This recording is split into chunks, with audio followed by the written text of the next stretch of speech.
boys and girls, this is Mr. Sasser and I'm here today to do Tower of God chapter 274 review. Now this chapter is basically the wrapping up of the Terrain saga and the closure for each of the characters. So starting in order, Bam, after defeating Joaquin, no longer feels the presence of the power he has. But according to Joaquin's clone, the one that gave Bam the power, he still has the power within him.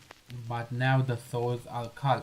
The souls' voices have been quieted because he has defeated Joaquin, and in some sort of measure, the souls are satisfied for the moment. So he no longer feels that turmoil. So basically, Bam still has the power, but now it's just quiet within him. Then we go to Danielle. Danielle wants to know if Erwin's soul is inside Joaquin's clone, and if she could talk. And Joaquin's clone says, well, her soul is inside me, Erwin's soul is inside me, but those souls that are inside me have lost any trace of consciousness, so she cannot come outside to talk. Now that's unfortunate because I would have thought that Erwin would be brought back to life in some way, shape or form, but it seems that that is not the case. But Danielle, in a burst of love, confesses her love to her, and he thanks Erwin that she loved him back and that she is the reason why he's still alive. So that was a very touching moment.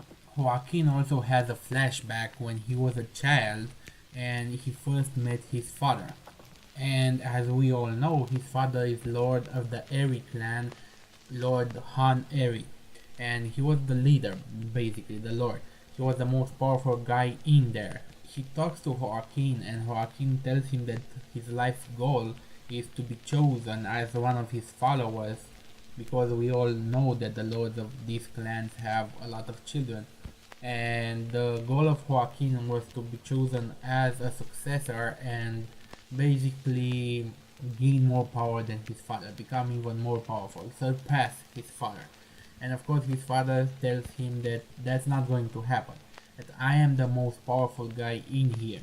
If you will stay here, you would be sacrificed for my own power. But if you want to become more powerful than me, then you must leave this place and gain the power on your own.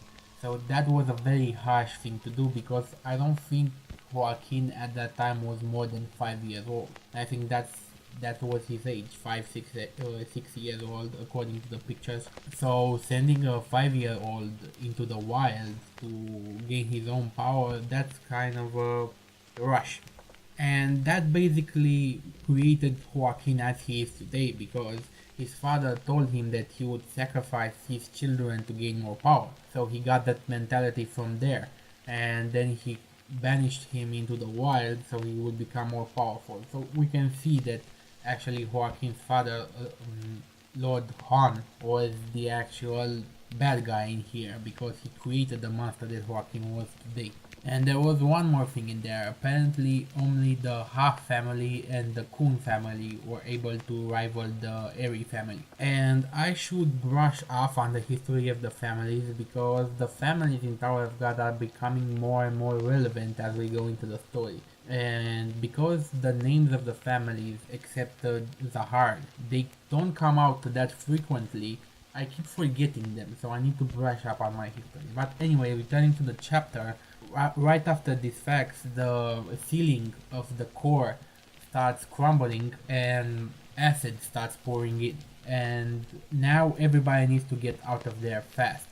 Of course, Yuraha saves Joaquin by putting him in her briefcase or whatever she has, and she also saves Rachel, who has jumped out of the submarine, but not before saying something to Kun, and I'll get to that part later. So basically now, at the end of the chapter, they have to escape the core, and Yuri, Zahar, and Evan have been given the location of the core, but unfortunately the path that the conductor told them to go on, it's a 4-hour long path, and they will not get there in time before everyone is melted. Yuri Zahar asks Evan if there's not a more direct path, and Evan says, well, there is a way to get there direct, but it will put your life in danger. So, and that's the note that the chapter ends up on. So basically they have a way to go there, save everyone, but it's very dangerous for the life of the princess. Will she take it? Definitely, she will take it because Yuri Zahad is not scared of anything. And I'm pretty sure that she will get there and save everyone. Good. Now returning to the conversation between Hoon and Rachel. Hoon, because Rachel had lost, Hoon asks her, well, now you should tell me the story of Bam, when you meet Bam. And Rachel was about to tell him the story when the assets started pouring in and they have to escape. But before Rachel escapes with Yuraha, she does tell Khun one thing, that whatever Bam is, she wants to see the limit of his power just as well as Khun wants to see the limit of Bam's power. So that's a very important key thing. And then Rachel tells him that this train will be heading to the floor where the administrator died. The floor that Enryu killed the administrator. So it's the same floor that Fog has found the thorn that Bam is currently wearing on his shoulder. And this train will take them to that floor where there is no administrator because Enryu killed it. So what will happen there is a mystery to everyone. If they get there, Bam might resonate with the actual place, according to Rachel, and she says, we might find the true identity of Bam, whoever he is, because I'm curious about him as well. And then she leaves. So this part of the chapter, this is the most important part of the chapter, the discussion between Rachel and Khun, because we now find out 274 chapters inside the Tower of God that Rachel has no idea who Bam truly is. She was sent there to find him and to bring him into the tower. That was her mission, let's say that, because she had no idea who he is. How would you find him if you didn't know what you were looking for, who you were looking for? She was sent there. I'm quite convinced of that. But anyway, that's the chapter. Rate, comment, subscribe. An incredible piece of information, this chapter, and I'll see you guys next time. Have a nice day. Any rational society would either kill me or put me to some use.